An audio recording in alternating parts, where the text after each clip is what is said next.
Praise the Lord. Glory to God. Hallelujah. Hallelujah. God is good all the time. And all the time, God is good. Alam nyo ba, ako ay lubos na namamangha sa Diyos ng sobra kahit tayo ay nasa ilalim ng pandemyang ito. Sapagkat muli niya tayong binigyan ng napakaraming pagkakataon upang mag-aral ng kanyang salita at magbabad sa kanyang presensya.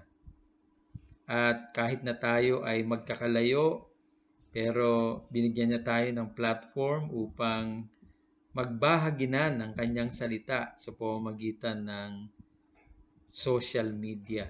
At ito nga ang ating ginagawa ngayon. Kahit saan tayong sulok ng mundo ay meron tayong connection at nakakapag-sharing tayo ng salita ng Diyos sapagkat binigyan tayo ng platform ng Panginoon ng ganitong klase ng gawain. Alam nyo, sa mga sandaling ito ay nagagalak ako sapagkat muling pinagkalooban ninyo ako ng pagkakataon upang makapag-share sa inyo ng salita ng Diyos kahit sa maiksing oras lamang. Alam nyo, sa panahon natin ngayon, maraming nagtuturo, ang ginagamit sa kanilang pagtuturo ay eisegesis. Ito ay konting pagbibigay lamang ng kaalaman na nag-aaral sila ng salita ng Diyos at nagtuturo, pero ang inilalapat nila sa kanilang mga pag-aaral, maging sa kanilang pagtuturo ay ang mga experiences ng mga tao. O di kaya naman yung kanilang mga sariling opinyon. Kaya sa mga pagtuturo, lutang na lutang ang mga kapahayagan patungkol sa tao, kung ano ang mga dapat gawin, kung ano ang dapat na ipamuhay, yung mga testimonies, yung mga experiences.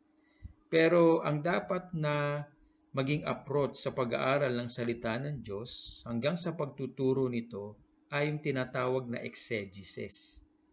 Ibig sabihin, kapag tayo po ay nag-aaral ng salita ng Diyos, maging sa ating pagbubulay-bulay, inaalam natin kung ano ang ipinapahayag ng sumulat, kung ano yung gusto niyang iparating sa atin bilang kanyang mga mambabasa, kung ano ang kanyang binabanggit patungkol sa Diyos at kung ano yung dapat nating matutunan at maging yung background nung pagkakasulat nung kanyang mga inihahayag.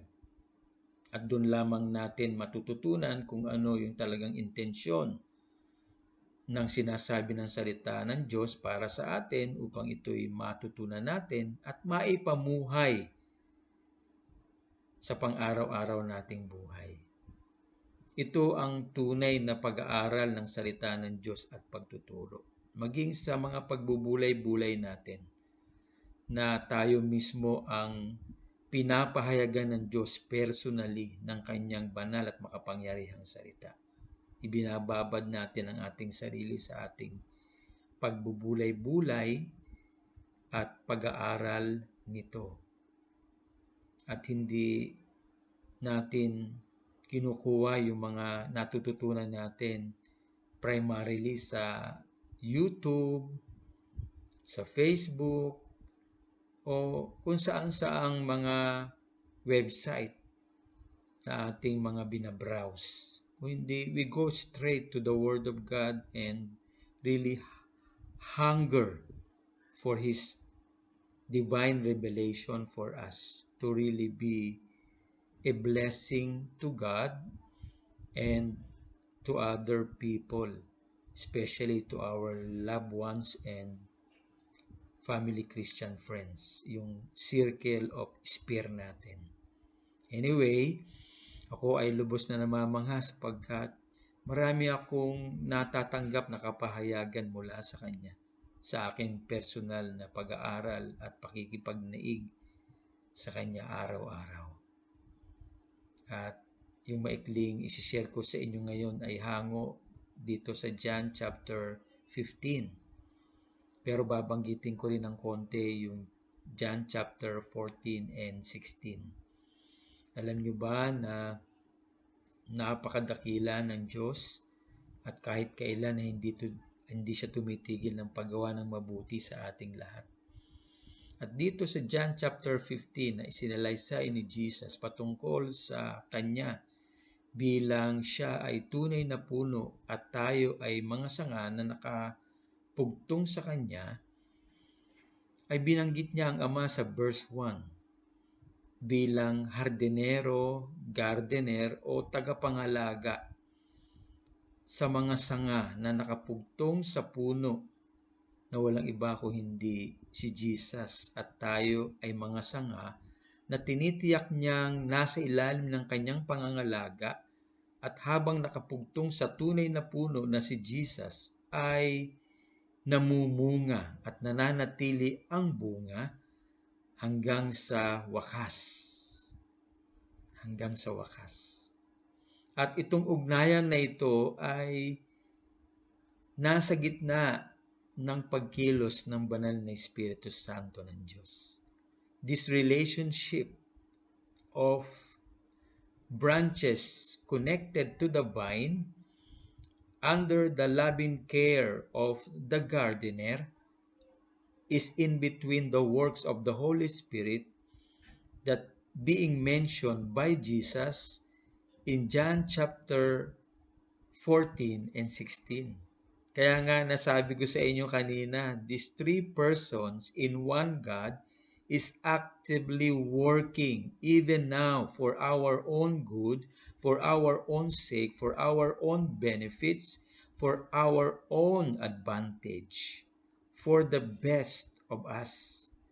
Kaya kung tayo po ay talagang nagbubulay-bulay at nag-aaral ng salita ng Diyos araw-araw, ibinababad natin ang ating sarili sa kanyang salita straight to the Word, napapawi po kung ano man ang ating lungkot, kung ano man ang ating pangamba, kung ano man yung ating mga pag-aalala na nangyayari ngayon sa ating kapaligiran. Ang salita ng Diyos na nagbibigay sa atin ng buhay sapagkat ito ay kanyang hininga. Ayon sa 2 Timothy chapter 3 verse 16.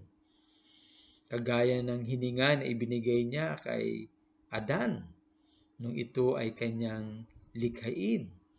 Doon sa Genesis chapter 2 verse 7. Kagaya ng hininga na ibinigay ni Jesus sa kanyang mga alagad nung ito'y nagtatago sa isang kwarto sapagkat sila'y punong-puno ng takot dahil ang Panginoong Yesus ay napako sa krus, namatay at inilibing.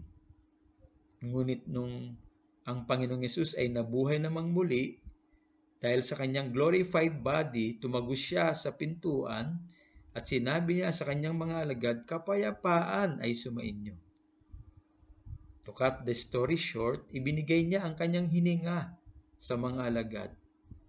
At ito yung kanyang hininga ng restorasyon sa kanila, na sila'y muling lumakas mula sa kanilang mga takot at pangamba na baka sila naman ay sunod ding pahirapan matapos na pahirapan ng Panginoong Hesukristo at patayin sa pamamagitan ng latigo at pagkapako sa krus.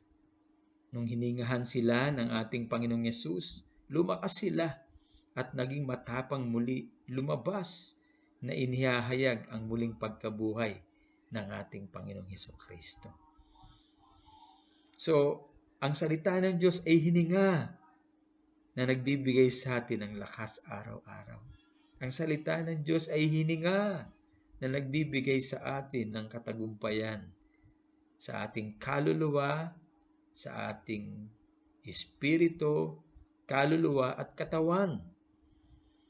At nabubuhay tayo na punong-puno ng pag-asa, kapayapaan ng ating mga isipan, at kagalakan ng ating mga puso. Maging katalinuhan sa ating mga isipan na ipinagkakaloob ng banal na Espiritu Santo bilang ating tagapagturo. So, itong connection natin kay Jesus as we abide In Him, we as the branches and Jesus is the true vine, ay under the loving care of the Father as the gardener. Alam nyo, ang sarap i-series nito dahil si Jesus bilang tunay na puno at tayo ay mga sanga na nakapugtong sa Kanya, marami pong mga benefits. We are being nourished, we are being enriched, we are being empowered, we are being established as branches connected to the vine. And of course, this connection, as I mentioned a while ago, is under the loving care of the Father as the gardener. Kontrolado niya ang ulan, kontrolado niya ang sunlight, kontrolado niya ang weather.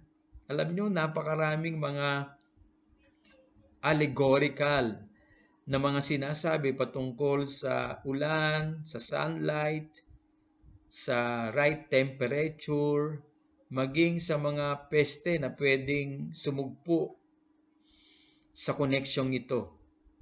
Bilang tayo ay mga sanga at si Jesus naman ay tunay na puno. Napakasarap aralin po nito. At kapag ito po ay inaral natin, siniris natin, talaga pong mamamangha tayo kung papaano tayo kinikilusan, iniingatan, sinusustinahan ng tatlong persona sa iisang Diyos na walang iba kundi ang Diyos nating makapangyarihan sa lahat na nagbigay ng buhay at lakas sa atin noon pa man hanggang sa kasalukuyan. So, the Father as the gardener is really guarding us, watching over us, protecting us 24/7. This is, of course, round-the-clock protection. Round-the-clock protection. Surrounded by the works of the Holy Spirit that Jesus mentioned in John chapter 14 and 16. Wow. Aralin po ninyo, basahin po ninyo ang John chapter 14, 15 and 16. At hayaan ninyong ang Diyos ang magpahayag sa inyo ng kanyang mga kapahayagang ikamamangha ninyo at ikalalakas ninyo sa ilalim man ng pandemyang ito. So, si Jesus bilang tunay na puno at tayo ay mga sanga na nasusustinahan niya ng kanyang kapangyarihan, ng kanyang katangian, ng kanyang kagandahan, ng kanyang kaluwalhatian. Siya na tunay na puno na kung ano ang meron siya ay dumadaloy sa atin bilang mga sanga na nakapugtong sa Kanya. Hallelujah. At nandyan ang Ama na tinitiyak niya na tayo ay namumunga. Binabantayan niya, iniingatan niya, at siya ang nangangalaga sa atin lahat. Kaya wala tayong dapat na ipag-alala at ipangamba. At dinefine ni Jesus kung ano ang klaseng pagkilos ng Holy Spirit around us while we are connected to the vine under the loving care of the gardener, which is our loving Father who controls everything around us. Praise God, praise God. So, hanggang dito na lang ako dahil 20 minutes lang. At kung mabibigyan pa ako ng napakaraming pagkakataon, maaari natin itong i-series. At least binigyan ko kayo ng insight at kayo na mismo ang humingi ng patnubay sa banal na Espiritu Santo sa mga kapahayagan niya personally para sa inyo. John chapter 14, 15, and 16. God bless you all sa muling pagkikita natin, mga kapatid. Shalom, shalom, shalom, shalom.